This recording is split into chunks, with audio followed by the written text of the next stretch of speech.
عظیم کہا، یہ سمجھانے بتلانے کے لیے کہ جو اللہ کا کلام سیکھے گا، جو اللہ کا کلام سینوں میں محفوظ کرے گا، جو اللہ کے کلام کی تفسیر اور اس کا بیان اپنی زندگی کے اندر نافذ کرے گا، اس سے زیادہ بلند و بالا قابل عظمت روئے زمین پر بھی اور میدان محشر میں بھی کوئی نہ ہو سکے گا۔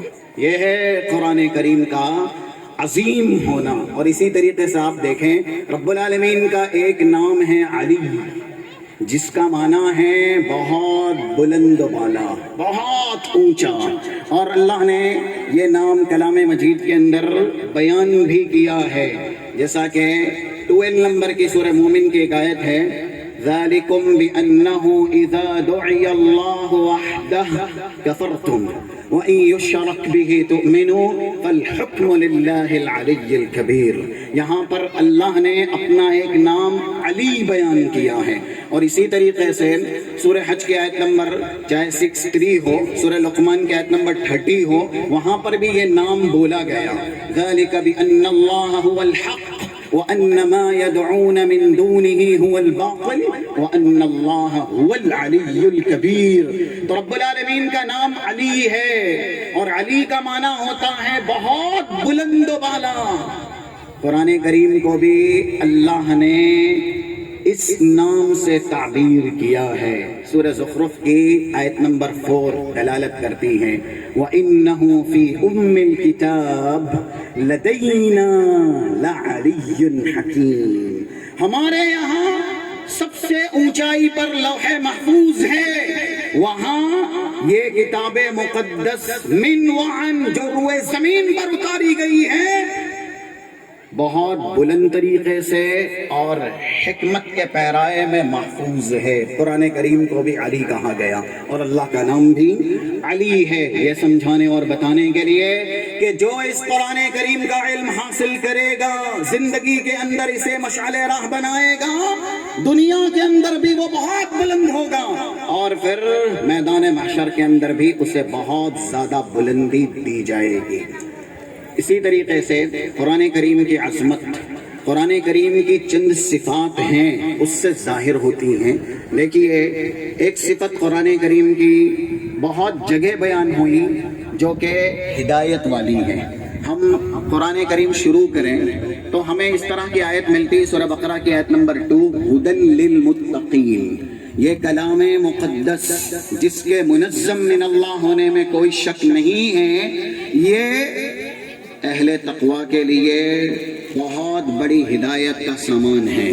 قرآن کریم میں مکمل طریقے سے دنیا اور آخرت کی ساری ہدایتوں کو بطور ذخیرہ اللہ نے بیان کر دیا ہے۔ اسی لیے ایک موقع سے کہا گیا، 185 نمبر کی آیت کا ٹکڑا ہے جو سورہ بقرہ کا، شہر رمضان الذی انزل فیہ القرآن ھدی للناس۔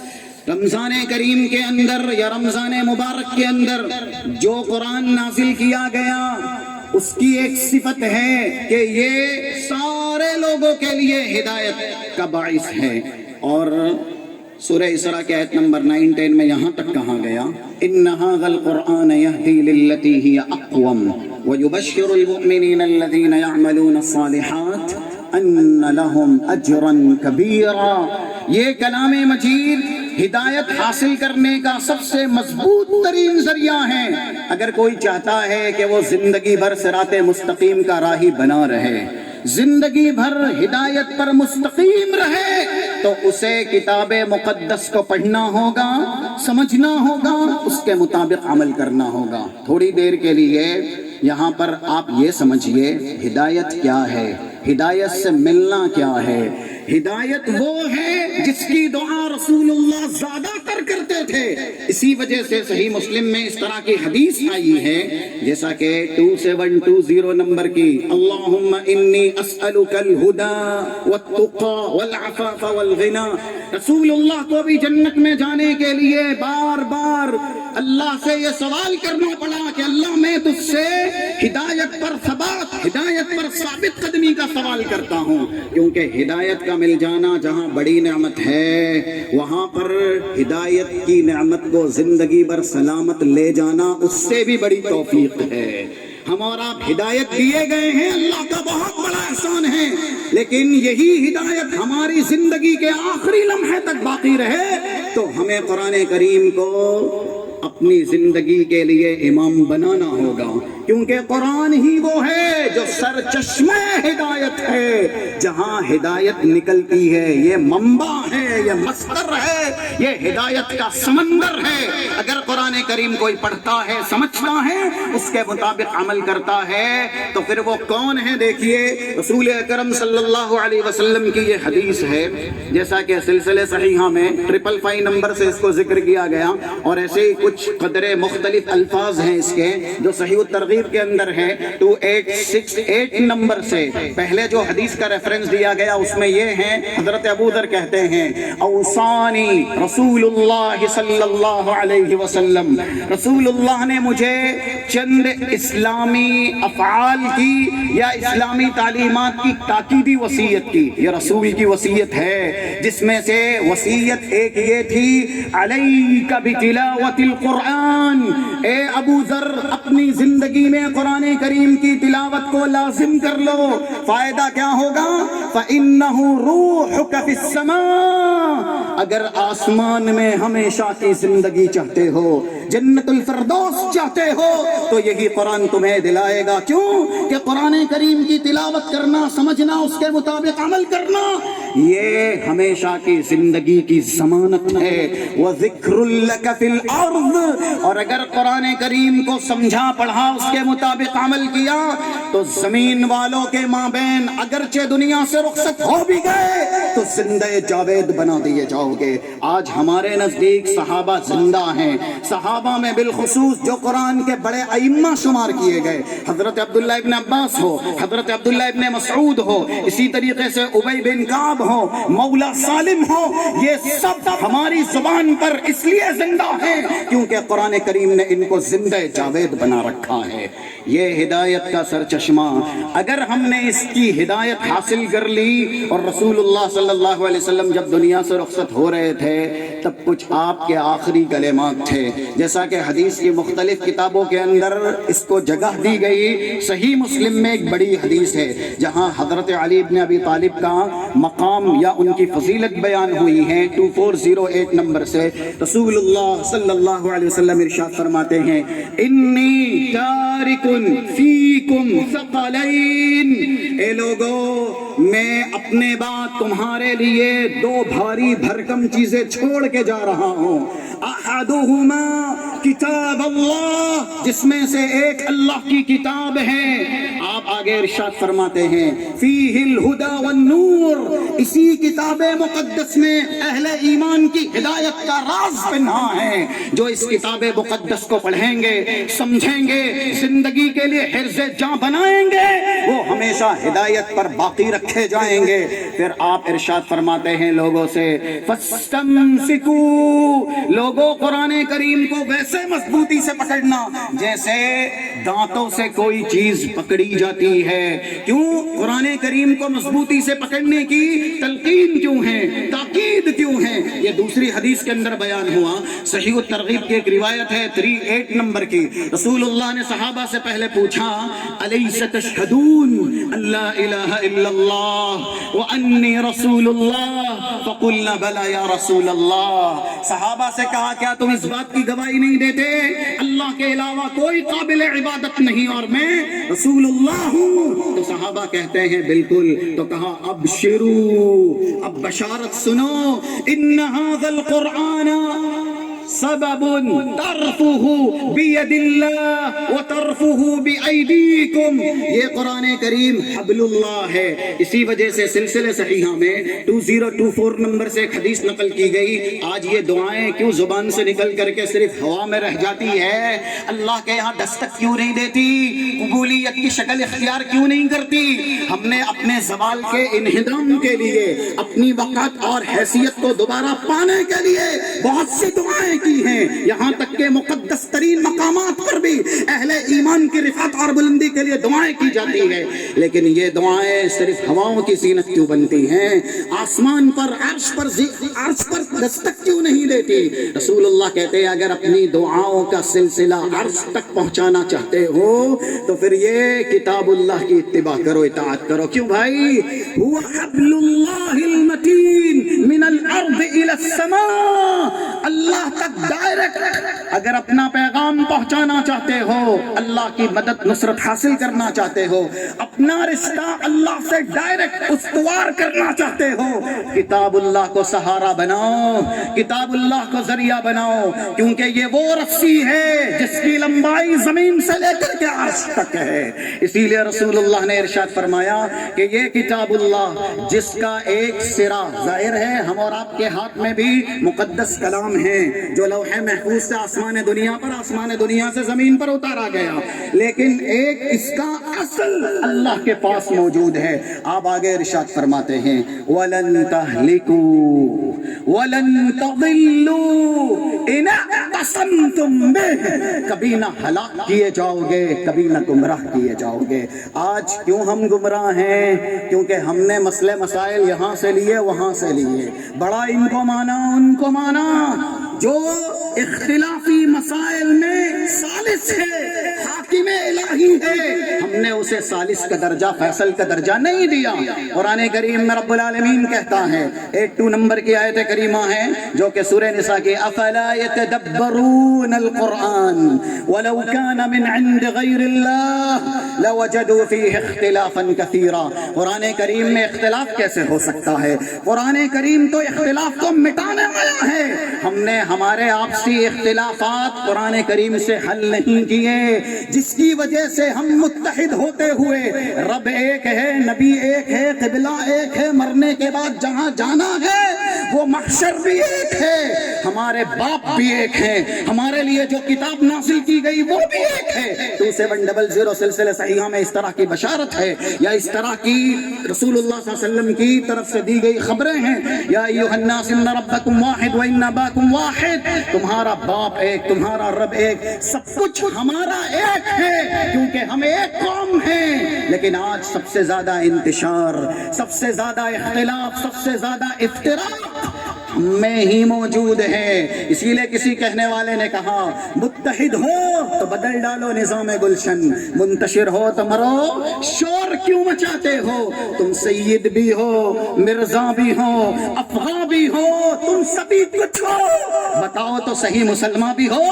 ہم مسلمان ہی نہیں ہیں، کیونکہ ہم نے کتاب اللہ کو رہنما نہیں سمجھا، ہم نے کتاب اللہ کو ثالث فیصل نہیں مانا، ہم نے کتاب اللہ سے ہدایت حاصل نہیں کی۔ اس لیے آج جتنا اختلاف ہم میں ہے کسی میں نہیں، جبکہ ہم سب سے زیادہ متحد ہیں۔ اور وہ قومیں جن کے یہاں ہزار نہیں، جن کے یہاں کئی ہزار نہیں، جن کے یہاں لاکھوں معبود ہیں، آج ہم اور آپ کو مٹانے کے لیے، پسپا کرنے کے لیے، زیر کرنے کے لیے، حرف غلط کی طرح صفحہ ہستی سے مٹانے کے لیے ایک ہے۔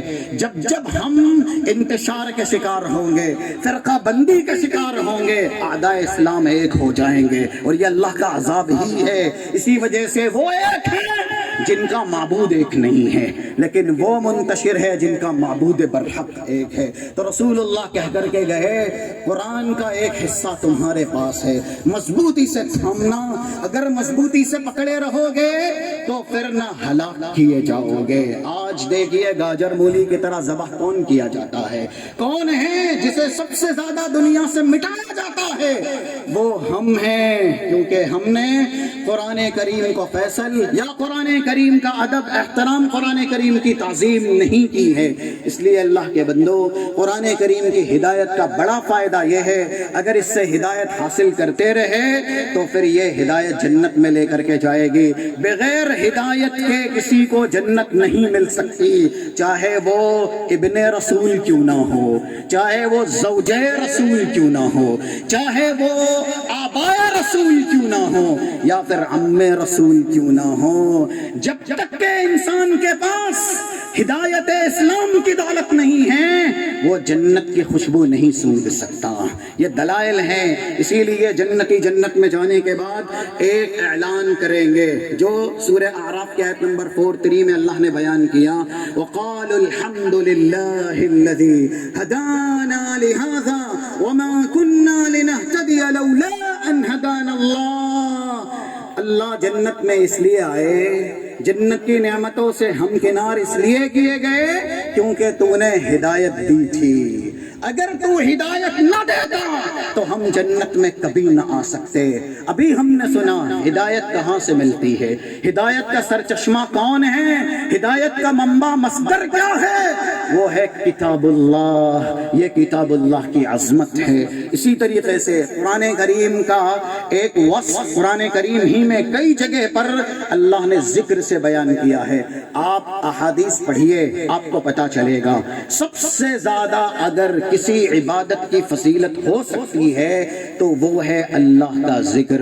جیسا کہ 3377 نمبر کی جامع ترمذی کی ایک حدیث ہے، رسول اللہ کہتے ہیں الا انبئکم بخیر اعمالکم وازکاها عند ملیککم وارفعها فی درجاتکم وخیر لکم من انفاق الذهب والورق وخیر لکم من ان تلقوا عدوکم فتضربوا اعناقهم ويضربوا اعناقکم. قلنا بلا یا رسول اللہ. قال ذکر اللہ. رسول اللہ کہتے ہیں میں تمہیں سب سے بڑی بہتر عبادت کے بارے میں بتلانا چاہتا ہوں. اس کا فائدہ یہ ہے کہ وہ تمہارے مالک کے نزدیک بالکل گناہوں سے پاک اور صاف کرنے والی عبادت ہے. اگر انسان وہ عبادت کر لے سرتا پیر گناہ سے پاک اور صاف ہو جائے گا. تمہارے مالک کے یہاں جنت ہے، اس میں وہ عبادت سب سے زیادہ درجات دلانے والی ہے.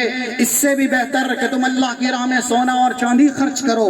اس سے بھی بہتر کہ میدان جہاد میں جا کر کے ضرورت پڑے اپنے وجود کو یا کسی اور کو قربان کر دو. صحابہ کہتے ہیں اب بچائی کا اللہ کے نبی جتنی عبادت کی جو خصوصیت ہو سکتی وہ تو سب آپ نے بتائی دی، تو اب اس سے بھی بڑھ کے کوئی عبادت ہے؟ رسول اللہ ارشاد فرماتے ہیں ذکر اللہ. اللہ کا ذکر کلام مجید میں کئی ایک جگہ پر قرآن کریم کو اللہ نے مطلق ذکر کہا ہے. اسی لیے ایک موقع سے کہا گیا 6970 نمبر کی یہ دو آیتیں ہیں سورہ یاسین کی. ان هو الا ذکر وقرآن مبین لینذر من کان حیا. جن کے دل زندہ ہیں یہ قرآن کریم سراپا نصیحت ہے، ذکر ہے.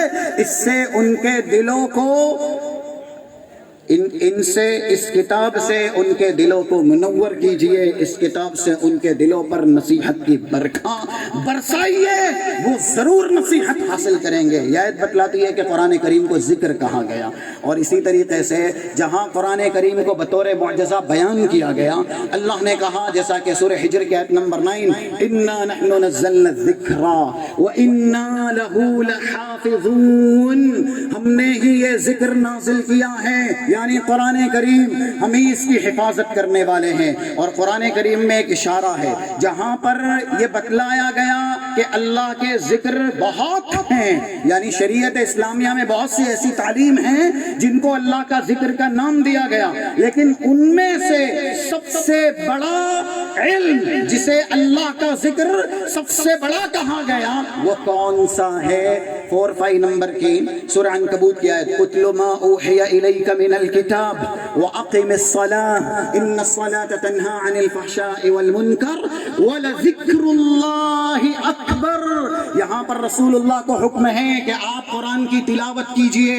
جب رسول کو قرآن کی تلاوت کرنے کی ضرورت پیش آئی اور اللہ نے حکم دیا، خطبہ مسنونہ کے بعد 2 آیت کریمہ پڑھی گئی جو کہ غالباً سورہ نمل کے اخیر کی ہیں 91 اور 92 نمبر کی. رسول اللہ کو بہت سا حکم دیا گیا کہ آپ بیت اللہ میں جو بیت اللہ کا رب ہے اس کی عبادت کریں، آپ اہل اسلام میں اپنے آپ کو شامل کریں. ایسے ہی ایک حکم یہ بھی دیا گیا وَأَنْ أَتْلُوَ الْقُرْآنَ کہ میں قرآن کی تلاوت کروں. آج ہم نے اخباروں کو پڑھا جس کے اندر جھوٹ زیادہ ہے، انسانوں کی لکھی ہوئی کتابیں پڑھی جس کے اندر جھوٹ زیادہ ہیں، لیکن لیکن جس کتاب کے پڑھنے سمجھنے اس کے مطابق زندگی گزارنے کا ہم تاکیدی حکم دیے گئے. ہم اور آپ کے رہنما رہبر محمد رسول اللہ کو بھی اللہ کی طرف سے یہ حکم ہے کہ کتاب مقدس کی تلاوت کریں. آج اس کتاب مقدس کو ہم نے ترک کر دیا. آج ہمارے یہاں وہ گھروں میں ضرور ہے لیکن مخمل کے کپڑے میں ملبوس ہے. گھروں میں ضرور ہے لیکن زینت جدران ہے یا طاقے جدران ہے. ہم نے دیواروں کی زینت بنا کر کے اونچائی پہ اس کو رکھا ہے. ہاں ہم قرآن کی عزت کرتے ہیں لیکن عزت اس طرح سے کہ قرآن کریم کا تعویذ بنا کر کے گردنوں میں ٹانگتے ہیں. ہم قرآن کریم کی عزت کرتے ہیں. عزت کس طریقے سے؟ ہاں قرآن کریم کو اچھی پرنٹ میں تباہ کروا کر کے گھر کے بلند بالا حصے میں رکھ کے یا لکھ کر کے اس سے تبرک حاصل کرنے کا عقیدہ رکھتے ہیں. آیات لکھ دی جائیں، قرآن کریم ایسی جگہ پر رکھ دیا جائے، برکتوں کا نزول ہوگا. آج ہماری یہ عزت ہے. قرآن پڑھنا نہیں، قرآن سمجھنا نہیں، قرآن کے مطابق عمل نہیں کرنا. اسی لیے آج ہم سب سے زیادہ دنیا میں ذلیل قوم ہیں کیونکہ کتاب مقدس سے ہم دور کر دیے گئے ہیں. رسول اللہ صلی اللہ علیہ وسلم نے اس کتاب کی زیادہ سے زیادہ تلاوت کی ہے اور جو ریفرنس ہیں وہ اس طریقے کے ہیں 772 نمبر کے صحیح مسلم کتاب صلاۃ المسافرین کے ایسے بھی ہیں اور اسی طریقے سے ابو داؤد کے اندر 1398 نمبر یا اسی طریقے سے دوسری جگہ ہے 873 نمبر سے. اس میں یہ بتلایا گیا کہ رسول اللہ رات میں کبھی کبھی سورہ بقرہ پوری پڑھتے تھے، سورہ آل عمران پوری پڑھتے تھے، سورہ نساء پوری پڑھتے تھے. کچھ صحابہ آپ کے ساتھ قیام اللیل میں شریک ہوئے، وہ انتظار کرتے رہے بےتابی سے، شدت سے، اب رکوع کریں گے، اب رکوع کریں گے، اب رکوع کریں گے. رسول اللہ صلی اللہ علیہ وسلم بڑا لمبا قیام کرتے تھے. اسی لیے اس طرح کی حدیثیں آئی نا صحیح بخاری کتاب التفسیر کے اندر 4837 نمبر کی، جس میں بتایا گیا کہ رسول اللہ کا قیام جب سورہ بقرہ پوری، سورہ آل عمران پوری، سورہ نساء پوری، اگر انسان اتنا پڑھے گا رات میں، کیونکہ وہ تلاوت کا انداز تھا جو ترتیل سے یا پھر ترسیل سے کیا جاتا تھا، تھوڑا تیز پڑھا کرتے تھے، پیروں میں سوزن آ جایا کرتی تھی، تتفطر قدما، نیچے کی جو چمڑیاں ہیں پھٹ جایا کرتی تھی. اللہ کے نبی صلی اللہ علیہ وسلم نے قرآن کا حق ایسے ادا کیا. جب آپ کو کہا گیا کہ قرآن کی تلاوت کرے، ہم نے کیسے حق ادا کیا؟ آج یہ مجمع ہے، برا نہ مانیے گا اگر کسی کو کہہ دیا جائے کتنی صورتیں زبان پر یاد ہیں، قرآن کریم کتنے دن پہلے پڑھا تھا، تو شاید جواب ایسا ملے جو انسان کو افسوس اور حیرت میں ڈال دے.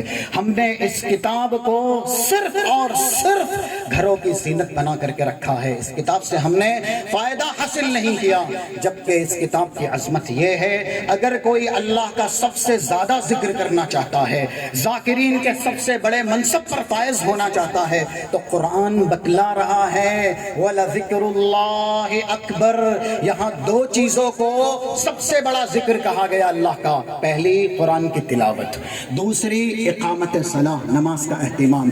اب آپ کو یہ بتلا دیا جائے نماز میں بھی جب تک قرآن کی تلاوت نہ کی جائے اس نماز کا کوئی تصور ہی نہیں ہے. کیا ہے اس کی دلیل بھائی؟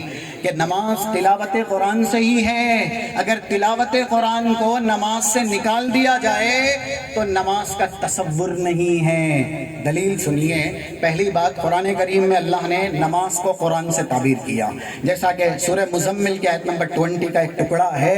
مفسرین زیادہ تر اسی طرف گئے، فَقْرَؤُوا مَا تَيَسَّرَ مِنَ الْقُرْآنِ. یہاں قرآن سے مراد قیام اللیل ہے، یعنی نماز ہے. ایسے ایک موقع سے کہا گیا 78 نمبر کی آیت ہے ان قرآن الفجر کان مشہودا، سورہ اسراء کی. یہاں پر قرآن بول کر کے فجر کی نماز مراد لی گئی، یا ایک قول کے مطابق جو فجر کی 2 رکعت سنت ہے وہ مراد لی گئی. یعنی پورے قرآن کو اللہ نماز سے تعبیر کر رہا ہے. اب ہمارا یہ دعویٰ جو ابھی کچھ دیر پہلے ہم نے کیا، اگر نماز سے قرآن کی تلاوت کو ختم کر دیا جائے اس نماز کا کوئی وجود نہیں ہے. 395 نمبر کی صحیح مسلم کی روایتیں ہیں، ایک ساتھ کئی حدیثیں امام مسلم نے نقل کی ہے جو ہم مانا ہے، جس میں سے ایک حدیث ایسے بھی ہے من صلی صلاة لم تقرأ یا لم یقرأ فیہا بأم القرآن فہی خداج فہی خداج فہی خداج. اگر انسان نماز پڑھے، کوئی سی بھی، فرض ہو، نفل ہو، اجتماعی ہو، انفرادی ہو، سورۃ الفاتحہ کی تلاوت نہ کرے تو وہ نماز ناقص ہے، وہ نماز ناقص ہے، ایسی نماز قبول نہیں کی جائے گی۔ سورۃ الفاتحہ کو پوری نماز بھی کہہ دیا گیا، یہ بھی 395 نمبر سے صحیح مسلم کے اندر موجود ہے، جہاں اللہ نے قسمت الصلاۃ بینی و بین عبدی، صلاۃ یعنی نماز، سورہ فاتحہ کو قرار دیا۔ تو اب آپ بتائیے اللہ کا ذکر یا تو نماز پڑھنا سب سے بڑا ہے یا پھر قرآن کی تلاوت کرنا؟ ان دونوں میں سے قرآن کی تلاوت ہی سب سے بڑا ہوا، کیونکہ نماز میں بھی قرآن کی تلاوت شرط ہے ادائیگی نماز کے لیے، تکمیل نماز کے لیے۔ سورہ فاتحہ قرآن کا ایک حصہ ہے نا، اگر سورہ فاتحہ نماز میں نہ پڑھی جائے تو نماز نامکمل۔ اسی لیے یہ ثابت ہوا کہ قرآن کی تلاوت کرنا اللہ کا سب سے بڑا ذکر کرنا ہے، اور انسان کو ذکر کی فضیلت جتنی بھی وارد ہوئی ہے آسانی سے چاہیے تو وہ قرآن کریم کی تلاوت کرے۔ ایسے ہی قرآن کریم کی ایک صفت قرآن میں برکت والی بیان ہوئی ہے، بہت جگہ پر ہے، وقت کی تنگامنی سے صرف ایک آیت آپ کے سامنے بطور ریفرنس ذکر کی گئی، جیسا کہ 29 نمبر کی سورہ صاد میں کتاب انزلنا الیک مبارک، ہم نے آپ کی طرف ایسی کتاب نازل کی ہے جو بہت برکت والی ہے۔ اب آپ دیکھیے یہاں پر آپ بیٹھے ہوئے نا، تھوڑے سے لمحے میں، کچھ ہی دیر میں آپ کو اتنی نیکیاں چاہیے کہ آپ گننا چاہیں تو گن نہ سکیں، کیسے مل سکتی ہیں اتنی نیکیاں کہ آپ وقت کا بہت کم استعمال کریں اور آپ کے میزان حسنات نیکیوں سے بھر دیے جائیں۔ اس کا سب سے آسان ذریعہ، یا یوں کہہ لیجئے ایک ہی ذریعہ ہے، وہ ہے قرآن کی تلاوت۔ کیا ہے اس کی دلیل؟ ایک دلیل جو جامع ترمذی کے اندر ذکر کی گئی، 2894 2893، یہ دو حدیث کے ریفرنس ہے جامع ترمذی کے۔ رسول اللہ صلی اللہ علیہ وسلم ارشاد فرماتے ہیں من قرأ قل یا ایہا الکافرون انہا لتعدل ربع القرآن، 4 مرتبہ قل یا ایہا الکافرون کی تلاوت یعنی پورے سورت کی تلاوت جس نے کر لی اس کو پورا قرآن پڑھنے کا ثواب ملے گا۔ پھر سے سنیے اس کو، 4 مرتبہ سورۃ الکافرون کی تلاوت جس نے کر لی اس کو پورے قرآن پڑھنے کا ثواب ملے گا۔ آگے اور بھی ہے اس سے بھی آسان، من قرأ قل هو اللہ احد، جس نے قل هو اللہ احد 3 بار پڑھ لیا، انہا لتعدل ثلث القرآن، 3 مرتبہ پڑھنے کی وجہ سے اس کو پورے قرآن پڑھنے کا ثواب دیا جائے گا۔ قرآن کریم کے پورے حروف کتنے ہیں بھائیوں؟ آج زمانہ ترقی کا ہے، ہم اور آپ آسانی سے یہ عدد پتہ لگا سکتے ہیں، اس پر بھی علماء نے کام کر لیا ہے تقریباً بالاتفاق۔ قرآن کریم کے وہ حروف جو پڑھے جاتے ہیں، کیونکہ لکھنے کے اعتبار سے کچھ ایسے بھی حرف ہیں قرآن میں جو ایک لکھے گئے لیکن پڑھے 2 جاتے ہیں، جس کو ہم مشدد حرف بولتے ہیں، جیسے الرحمن ہے، را 1 لکھا ہوا ہے لیکن 2 پڑھا جاتا ہے۔ تو پڑھنے کے اعتبار سے قرآن کریم کے جو حروف ہیں وہ 3,30,000 سے زیادہ ہیں۔ پھر سے سنیے، پڑھنے کے اعتبار سے جو حروف ہیں قرآن کریم کے وہ 3,30,000 سے زیادہ ہیں۔ کیسے آپ تھوڑے لمحے میں بے حساب نیکی حاصل کر سکتے ہیں، یہ قرآن کی برکت ہے۔ اس حدیث کو سنیے، 2910 نمبر کی جامع ترمذی کی، رسول اللہ ارشاد فرماتے ہیں، عبداللہ ابن مسعود اس کے راوی ہیں، من قرأ حرفا من کتاب اللہ فَلَهُ بِهِ حَسَنَةٌ وَالْحَسَنَةُ بِعَشْرِ أَمْثَالِهَا لا أقول الف لام میم حرف بل الف حرف ولام حرف ومیم حرف۔ رسول اللہ کہتے ہیں جس نے قرآن کریم کا ایک حرف پڑھا اسے 10 نیکی ملے گی، اور الف لام میم ایک حرف نہیں ہے، 3 حرف ہے۔ 3 لاکھ کو آپ 10 سے ملٹیپل کر لیجئے، ضرب کر لیجئے تو کتنا ہوتا ہے؟ 3,10,000 سے اگر آپ ضرب کرتے ہیں تو 30 لاکھ ہو جاتے ہیں، اور اس کے بعد 30,000 کو اگر آپ 10 سے ضرب کرتے ہیں تو وہ 3 لاکھ ہو جاتے ہیں۔ 4 مرتبہ سورہ کافرون اگر آپ پڑھیں کتنی دیر لگے گی اللہ کے بندو؟ 5 منٹ لگے گی۔ 3 مرتبہ سورہ اخلاص پڑھیں کتنی دیر لگے گی؟ تقریباً 4 منٹ یا 3 منٹ لگے گی. آپ یہاں پہ بھی پڑھ سکتے ہیں. کتنا اجر ملے گا آپ کو؟ 4 منٹ میں، 5 منٹ میں 33 لاکھ نیکیاں آپ کے میزان حسنات میں شامل کر دی جائے گی. ارے ایک لمبی زندگی چاہیے اس کے لیے. قرآن کریم کی یہ برکت ہے کہ قرآن کریم جو پڑھتا ہے، سمجھتا ہے، وہ سرتا پیر برکت والا بنا دیا جاتا ہے. صحابہ اسی لیے تو بہت بڑے مقام پر فائز ہو گئے، کیونکہ وہ قرآن کریم کو حفظ جاں بنایا کرتے تھے، امام بنایا کرتے تھے، قرآن کریم کی تلاوت کرتے تھے. اور ایسے ہی آپ دیکھیے، یہ قرآن کریم کی عظمت ہے کہ جس سے جو چیز جڑی اس کی عظمت کی وجہ سے وہ معظم ہو گئی. قرآن کریم کس مہینے میں نازل ہوا بھائی؟ 185 نمبر کی آیت ہے جو پڑھی گئی اس سے پہلے سورہ بقرہ کی. شہر رمضان الذی انزل فیہ القرآن. قرآن کریم عظیم ہے، جس مہینے میں آیا مہینوں کا سردار بنا دیا. عظمت ہے نا مہینے کی، رمضان کی. ابھی سنیں گے آپ اس کے فضائل کیا ہیں. وہ سب قرآن کی برکت کی وجہ سے ہے. قرآن کریم رات کے ایک حصے میں آیا. دیکھیے وقت کے اعتبار سے ساری راتیں ایک ہے، کسی ایک حصے کو دوسرے حصے پر کوئی فوقیت نہیں ہے. کیوں؟ یہ اللہ کا نظام ہے. لیکن جس رات میں قرآن لوح محفوظ سے آسمان دنیا پر آیا، اللہ نے کہا یہ عام رات تو ہے ہی نہیں. اس کے لیے ایک سورت نازل کی گئی جسے ہم اور آپ سورۃ القدر کہتے ہیں. انا انزلناہ فی لیلۃ القدر. اس قرآن کو ہم نے جس رات میں نازل کیا اس کو تمام راتوں سے بہتر بنایا، تمام راتوں سے عظیم بنایا. اسی لیے قدر کہا گیا. قدر مطلب عزت والی رات، قدر و منزلت والی رات. کیا ہے اس کی قدر و منزلت؟ جس رات میں قرآن آیا، قرآن کی عظمت کی وجہ سے وہ رات 1000 مہینوں کی عبادت سے بہتر بن گئی. تھوڑا اور دماغ پہ زور دیجئے تو آپ کو پتا چلے گا. 1000 مہینوں کی عبادت کتنے سال پر مشتمل ہوتی ہے؟ 83 سال. ہمارے چند بزرگ عمر رسیدہ ہوں گے، اللہ ان کی عمر میں مزید برکت دے، صحت یابی، شفا یابی دے، جو اس عدد کو کراس کیے ہوئے ہوں گے. 83 سال رات میں آپ عبادت کریں. قرآن کریم کی عظمت کی وجہ سے اس رات میں کی گئی عبادت کا اتنا ثواب ملے گا جتنا اجر و ثواب 83 سال تک ایک انسان عبادت کرتا ہے تب پاتا ہے. یہ عظمت نہیں تو کیا ہے قرآن کریم کی. اور اس سے آگے آئیے تو آپ کو پتا چلے گا. دیکھیے جتنے بھی انبیاء آئے ان سب کو اللہ نے زمانے کے اعتبار سے دلائل دیے، براہین دیے، معجزات دیے. مشہور ترین ید موسیٰ ہے. حضرت موسیٰ علیہ السلام کو ہاتھ دیا تھا. عصائے موسیٰ ہے، ایسی لاٹھی دی تھی جو زمین پر پھینکی جائے تو اصلی اژدہا بن جائیں. یہ بھی معجزہ تھا نا. حضرت عیسیٰ کو بھی معجزات دیے گئے کیونکہ طب کا دورہ تھا. جیسا کہ اللہ نے 110 نمبر کی آیت میں سورہ مائدہ کے اندر بیان کیا. کسی کو پڑھنا ہے تو وہ پڑھ سکتا ہے. مردے تک کو بھی اللہ کی اجازت سے حضرت عیسیٰ زندہ کر دیتے تھے. ایسا معجزہ رسول اللہ صلی اللہ علیہ وسلم نے ایک حدیث کے اندر بیان کیا. جیسا کہ یہ 4881 نمبر کی حدیث ہے صحیح بخاری کی.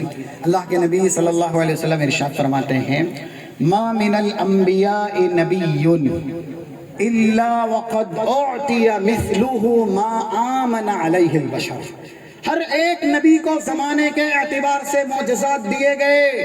وَإِنَّمَا كَانَ الَّذِي أُوتِيتُهُ وَحْيًا أَوْحَاهُ اللَّهُ إِلَيَّ. اللہ نے مجھے بھی ایک معجزہ دیا. اب آپ دیکھیے آج کوئی حضرت موسیٰ کی لاٹھی لے کر کے اژدہا بنا سکتا ہے؟ نہیں بنا سکتا. حضرت موسیٰ کا معجزہ وفات موسیٰ کے ساتھ دنیا سے چلا گیا. آج کوئی مردوں کو زندہ کر سکتا ہے اللہ کے علاوہ؟ نہیں. یہ معجزہ بھی ختم ہو گیا حضرت عیسیٰ کے ساتھ جب وہ دنیا سے اٹھا لیے گئے، زندہ اٹھا لیے گئے. ہاں. اور ایسے ہی رسول اللہ صلی اللہ علیہ وسلم کا معجزہ، اللہ کے نبی دنیا میں نہیں ہے، بنفس نفیس موجود نہیں. آپ دنیا سے رخصت ہو گئے، دنیا سے چلے گئے، لیکن جو معجزہ آپ کو دیا ہے وحی کی شکل میں وہ باقی ہے یا نہیں باقی ہے؟ یہی قرآن رسول اللہ کہہ رہے ہیں میرے لیے معجزہ ہے جو تا قیامت باقی رہے گا. یہ قرآن کریم کی عظمت ہے. اور دیکھیے قرآن کریم اپنے اندر ایک صفت بیان کرتا ہے قرآن ہی کی، جس کو روح کہا گیا. روح، جسم کے لیے زندہ رہنے کے لیے روح ضروری ہے نا. اگر روح نہیں جسم میں تو انسان زندہ رہ سکتا ہے؟ نہیں رہ سکتا. اللہ نے کہا 52 نمبر کی آیت ہے سورۃ الشورى کی، وَكَذَلِكَ أَوْحَيْنَا إِلَيْكَ رُوحًا مِّنْ أَمْرِنَا مَا كُنْتَ تَدْرِي مَا الْكِتَابُ وَلَا الْإِيمَانُ. اے نبی، ہم نے آپ کی طرف جو کتاب نازل کی ہے اس کو روح بنایا ہے.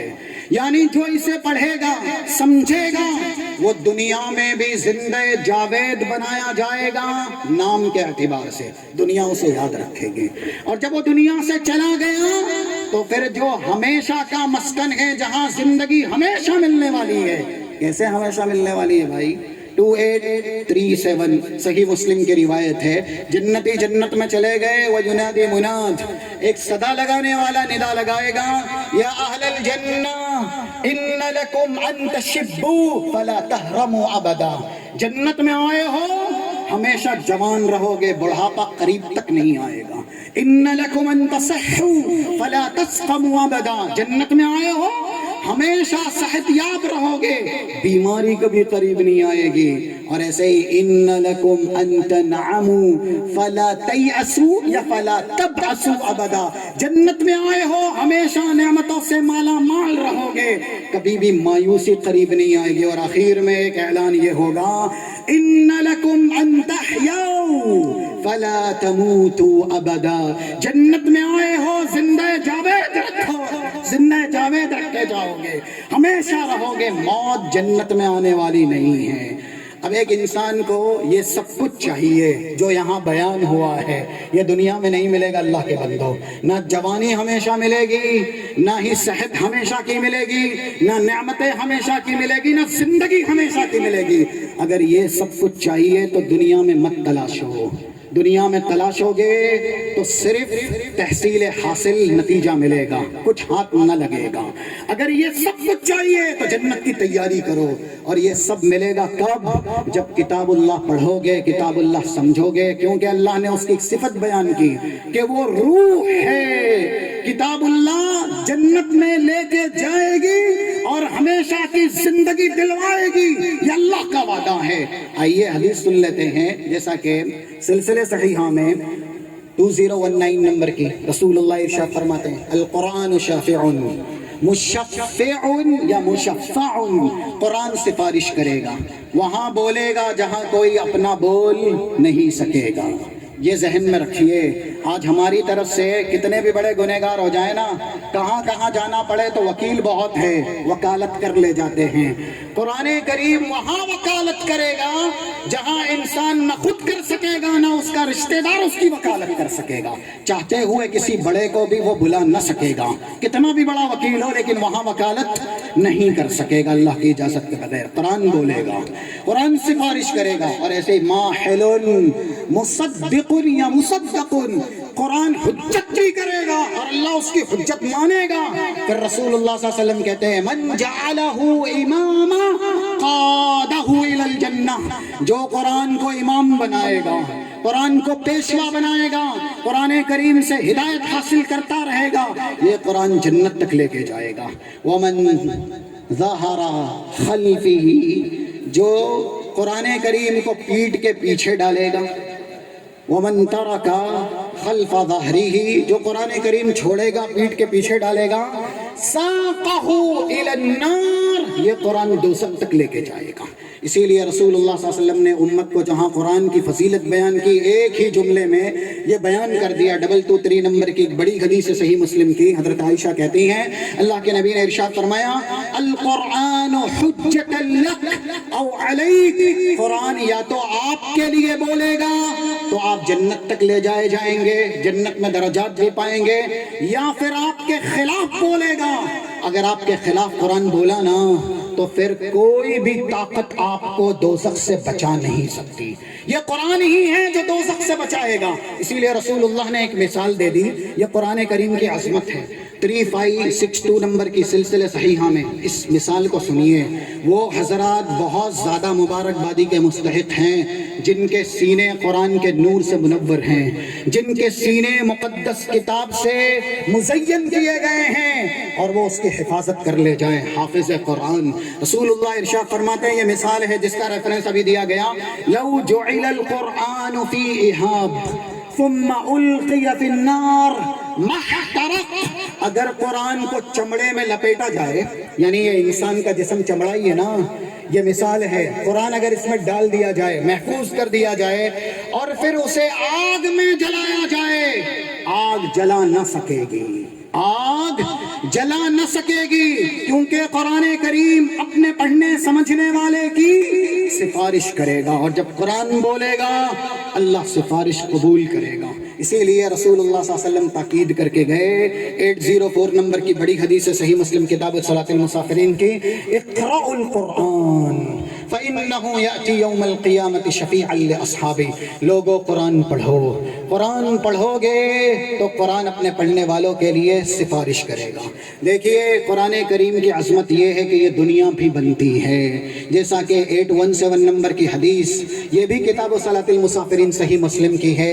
ایک غلام کو مکے کا بادشاہ حاکم بنایا گیا، اور جب اس صحابی سے سوال کیا گیا جو مکے کے حاکم تھے حضرت عمر کی طرف سے، جیسا کہ نام ہے حارث بن عبد النافع، کہ آپ کو مکے کا والی حاکم سلطان بنایا تھا اور آپ وہاں سے یہاں پر آ گئے عسفان نامی جگہ پر، تو من استعملت علی اہل الوادی، آپ نے آپ کے بعد آپ کا نائب مکے والوں کے لیے کس کو بنایا؟ وہ کہتے ہیں مولم من موالینا، ابن ابزہ نامی ایک غلام ہے جس کو ہم نے ہمارے بعد مکے والوں کا حاکم بنایا. حضرت عمر کہتے ہیں کہ غلام اور یہ بھی مکے والوں کا حاکم. تو پھر اس کی خوبی بیان کی گئی، کہا گیا انہو قارئ بکتاب اللہ وعالم بالفرائض. یہ غلام اگرچہ ہے، آج ہمارے یہاں ان مدارس کی زینت غریب، مفلس، یتیم اس طرح کے بچے بنتے ہیں، لیکن ہمارا سماج کیسا ہے؟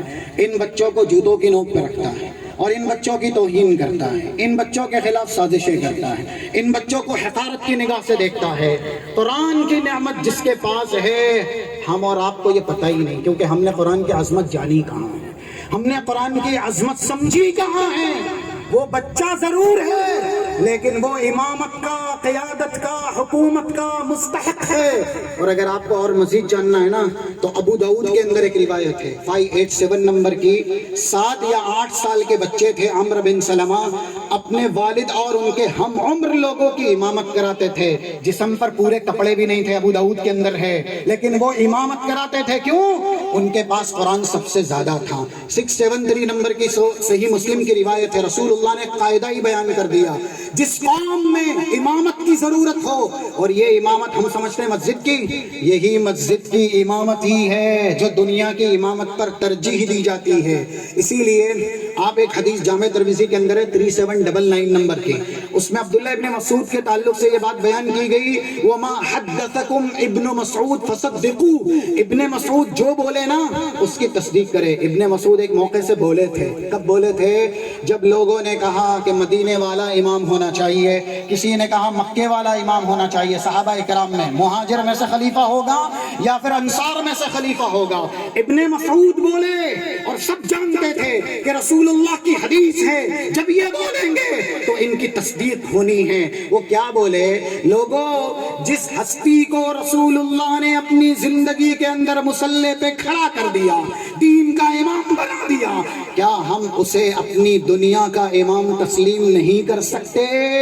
حضرت ابو بکر. دلیل کہاں سے پکڑی گئی؟ حضرت ابو بکر کی خلافت کی، مصلی پر کھڑا رکھنے کی، مصلی کی امامت کی. آج ہم نے کہا نا یہ 4 دیواری ہے بس، یہاں کے باہر وہ مسجد امام نہیں ہے. گھر میں ہماری چلے گی، سماج میں ہماری چلے گی نہیں. جس کے پاس علم قرآن ہے اس کا حق ہے قیادت کا، سیادت کا. یہی ہے 673 نمبر کی جو حدیث ہے، یوم القوم اقرأہم لکتاب اللہ. قوموں کا بڑا، قوموں کا پیشوا، قوموں کا نگراں، قوموں کا نائب، قائد وہ جو اللہ کی کتاب کو زیادہ پڑھتا ہے زیادہ سمجھتا ہے۔ یہ ہے قرآن کریم کا ملکہ، یہ ہے قرآن کریم کا مرتبہ۔ اسی لیے ابن ابزا غلام تھے، لیکن حارث بن عبد النافع کہتے ہیں حضرت عمر سے یہ قرآن پڑھنے والے ہیں، علم فرائض کے عالم ہیں، اس لیے مکے کا حاکم بنا کے آیا ہوں۔ تو حضرت عمر حدیث رسول بیان کرتے، خاموش ہو گئے اور کہا سمعت رسول اللہ صلی اللہ علیہ وسلم یقول، لوگوں یہی حدیث سن لیجئے تو آج ہم خود فیصلہ کر لیں گے کہ ہم بہتر ہیں یا وہ جو یتیم گرچہ ہے، مسکین گرچہ ہے، غریب مفلس گرچہ ہے، لیکن سینے میں قرآن ہے، سینے میں قال اللہ قال الرسول ہے، وہ بہتر یا ہم بہتر؟ میزان بہتری کا سرمایہ داری نہیں ہے، دینار درہم نہیں ہے، میزان بہتری کا، برتری کا، بلندتری کا رب کا کلام ہے، محمد الرسول اللہ کا فرمان ہے۔ اسی لیے 13 نمبر کی جو آیت ہے سورہ حجرات کی، ان اکرمکم عند اللہ اتقاکم، تم میں سب سے بہتر وہ ہے جو اللہ سے زیادہ ڈرنے والا ہے۔ ظاہر ہے قرآن ہوگا تو تقویٰ آئے گا، قرآن نہیں ہوگا تو تقویٰ نہیں آئے گا۔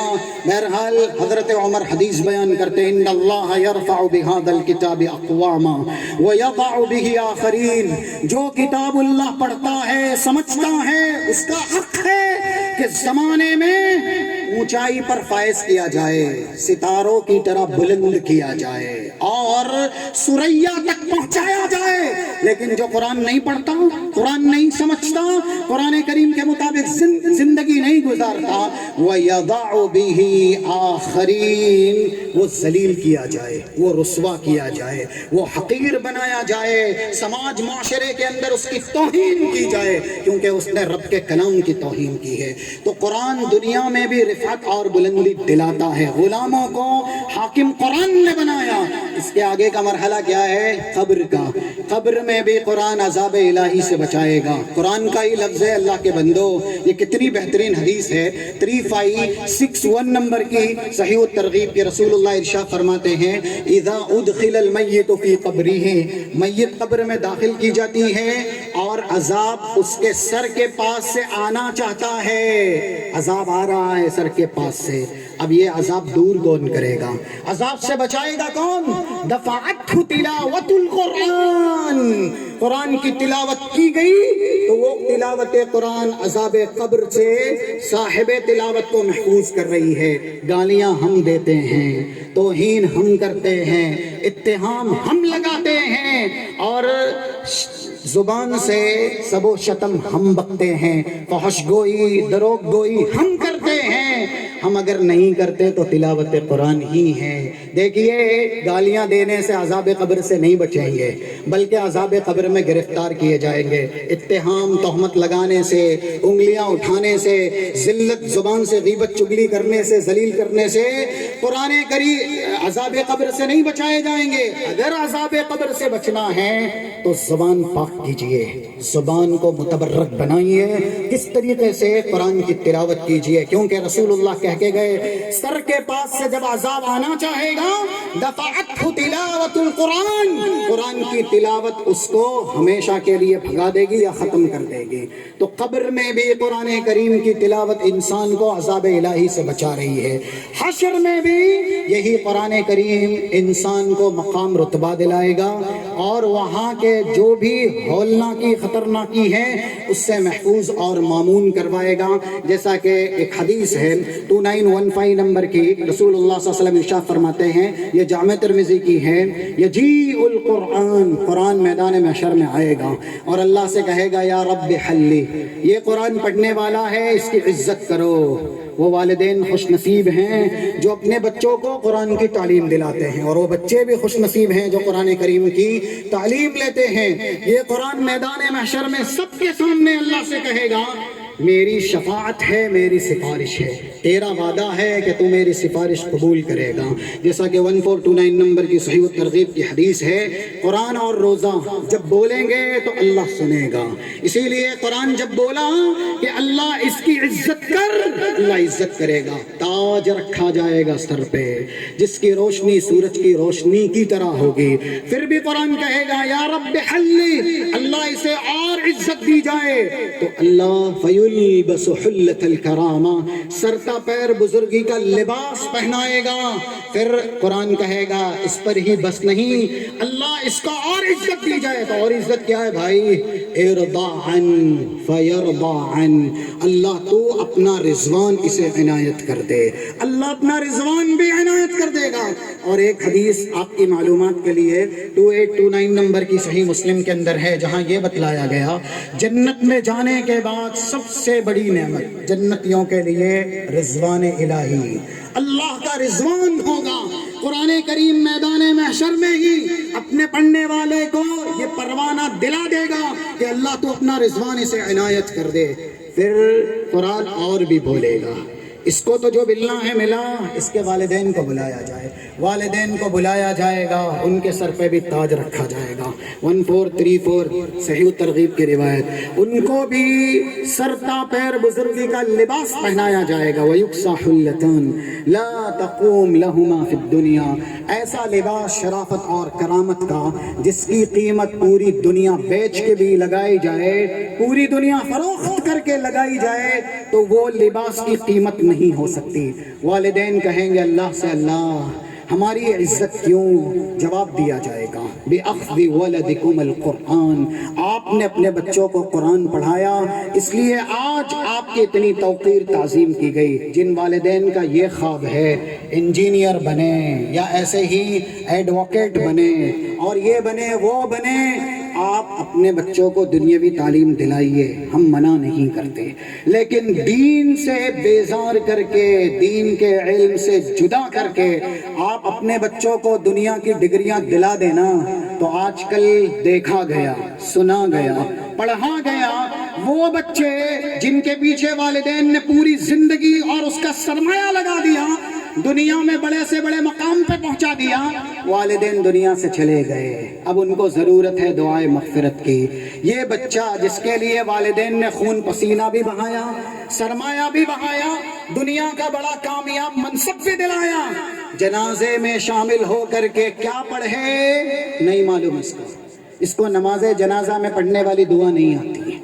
وہ والدین جنہوں نے سب کچھ دے دیا اپنے بچوں کی ترقی کے لیے، لیکن جب وہ دنیا سے گئے ان کو ضرورت ہے دعائے مغفرت کے لیے تو یہ بچہ کس طریقے سے دعا مانگے اسے نہیں آتا. اس لیے والدین سے ہماری گزارش ہے اپنے بچوں کو دین کا شیدائی، دین کا فدائی، قرآن اور حدیث کا داعی، قرآن اور حدیث کا ترجمان، علم بردار بنایا جائے. پھر آپ دنیا کے کسی بھی منصب پر فائز کرنا چاہتے ہیں، شریعت آپ کو پوری بھرپور اجازت دیتی ہے، لیکن علم دین سے دور رکھ کے، بیزار رکھ کے آپ دنیا کا کوئی سا بھی منصب دلا دیں، نہ آپ وہاں پر کامیاب ہونے والے، نہ بچے ہی کامیاب ہونے والے ہیں. آخری مرحلہ جنت میں جب جنتی جائے گا تب بھی یہ قرآن اس کا مقام، اس کا رتبہ طے کرے گا. اور اس کو بھی 2914 نمبر سے جامع ترمذی کے اندر بیان کیا گیا. اللہ کہے گا جنت میں اے بندے تجھے کتنا مقام چاہیے؟ اقرا ورتق ورتل کما کنت ترتل فی الدنیا، قرآن پڑھتا جا، قرآن کی تلاوت کرتا جا، جنت میں اپنی منزلیں طے کرتا جا. پتہ یہ چلا قرآن دنیا بناتا ہے، قرآن میدان محشر میں عزت دلاتا ہے، قرآن قبر کے عذاب سے بچاتا ہے، قرآن جنت بھی دلائے گا اور جنت کے اندر بڑا سا بڑا مقام اور رتبہ بھی. اگر اس کی عظمت کو ہم نے سمجھا، اس کی عظمت کو ہم نے جانا تو ہم اور آپ جو بھی برکات ہیں، فیوز ہیں قرآن کریم کے، اس سے ہم کنار کیے جائیں گے. اور اگر ایسا نہیں ہوا تو جس طریقے سے آج ہماری رسوائی ہے ہم اس سے بھی زیادہ ذلیل ہوں گے، کیونکہ اللہ کی کتاب کی جو بے حرمتی کرتے ہیں رب العالمین انہیں دنیا کے اندر مشق ستم بنائے رکھتا ہے. صحابہ کو رسول اللہ نے ڈرایا تھا. 3401 نمبر کی حدیث ہے، جب کسی ایک صحابی نے ایک ہی محفل میں 3 طلاق دے دی ایک ہی زبان سے. آج کل قرآن کے علم بردار کہتے ہیں یہ دین کا حصہ ہے، ان کو یہ حدیث سننی چاہیے. سنن نسائی کی یہ روایت ہے 3401. رسول اللہ کو پتا چلا ایک ہی زبان سے 3 طلاق دے دی گئی. آپ مجمع میں آئے، آپ نے ارشاد فرمایا ایو العبد کتاب اللہ وَأَنَا فِيكُمْ۔ اللہ کی کتاب کا کھیلواڑ ابھی ہی شروع ہو گیا، اللہ کی کتاب سے مذاق کرنا، کھلونا بنانا ابھی سے ہی شروع ہو گیا، ابھی تو میں تمہارے بیچ موجود ہوں۔ اس کا مطلب یہی ہے کتاب اللہ کی مستی مذاق یا اس کا کھیلواڑ کرنا، اسے کھلونا بنانا عذاب الہی کا باعث ہے۔ رب العالمین ہمیں قرآن کریم کی عظمت سننے، سمجھنے اور اس کے مطابق زندگی گزارنے کی توفیق عنایت فرمائیں۔ وصلی اللہ علی نبینا محمد وعلی آلہ وصحبہ اجمعین۔ السلام علیکم۔